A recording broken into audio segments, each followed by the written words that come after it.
ലോകത്തിലെ ഏറ്റവും വലിയ ക്ഷേത്ര സമുച്ചയം കംബോഡിയ എന്ന രാജ്യത്തെ അടയാളപ്പെടുത്തുന്ന അതിൻ്റെ ദേശീയ പതാകയിൽ പോലും മുദ്രണം ചെയ്യപ്പെട്ട ക്ഷേത്രം. നഗരം എന്നർത്ഥം വരുന്ന അങ്കോർ എന്ന പദവും ക്ഷേത്രം എന്നർത്ഥം വരുന്ന വാട്ട് എന്ന പദവും ചേർന്നപ്പോൾ ആ ക്ഷേത്ര സമുച്ചയത്തെ ലോകം ഇങ്ങനെ വിളിച്ചു, അങ്കോർ വാട്ട്. സൂര്യവർമ്മൻ രണ്ടാമൻ എന്ന ഖമർ രാജാവാണ് അങ്കോർ വാട്ട് ക്ഷേത്രത്തിന്റെ നിർമ്മാണം ആരംഭിച്ചത്. എന്നാൽ അദ്ദേഹത്തിന്റെ ഭരണകാലത്ത് ക്ഷേത്രം പൂർത്തിയാക്കാൻ കഴിഞ്ഞില്ല. പിന്നീട് പ്രദേശം കീഴടക്കിയ ജയവർമ്മൻ ഏഴാമനാണ് ക്ഷേത്രം പൂർത്തിയാക്കിയതെന്ന് പറയപ്പെടുന്നു. ആദ്യം വിഷ്ണു ക്ഷേത്രമായിരുന്നു അങ്കോർ വാട്ട്. ക്ഷേത്ര ചുവരുകൾ ഹൈന്ദവ പുരാണങ്ങളിലെ കഥാസന്ദർഭങ്ങളെല്ലാം ചിത്രീകരിച്ചിട്ടുണ്ട്. കുരുക്ഷേത്ര യുദ്ധം, രാമരാവണ യുദ്ധം, ദേവാസുര യുദ്ധം, പാലാഴി മദനം തുടങ്ങിയ നിരവധി കാഴ്ചകൾ ക്ഷേത്ര ചുവരുകളിൽ കാണാം.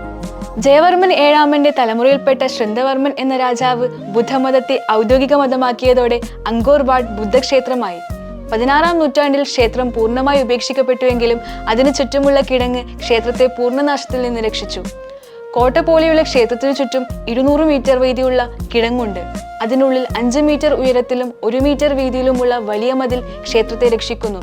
ഇതിനുള്ളിൽ ഗോപുരങ്ങളുമുണ്ട്. 19-ാം നൂറ്റാണ്ടിന്റെ ഉത്തരാർദ്ധത്തിൽ ഫ്രഞ്ചുകാരാണ് മറന്നുകിടന്ന ഈ ക്ഷേത്ര നഗരം കണ്ടുപിടിച്ചത്. തുടർന്ന് ക്ഷേത്രം പുനരുദ്ധരിക്കുന്നതിനുള്ള ശ്രമങ്ങൾ ആരംഭിക്കുകയും ചില രാജ്യങ്ങൾ പുനരുദ്ധാരണത്തിൽ സഹായിക്കുകയും ചെയ്യുന്നു. ഇന്ത്യയും തങ്ങളുടേതായ പങ്ക് വഹിക്കുന്നുണ്ട്. അങ്കോർ വാട്ട് നിലവിൽ കംബോഡിയയിലെ ഏറ്റവും വലിയ വിനോദസഞ്ചാര കേന്ദ്രമാണ്.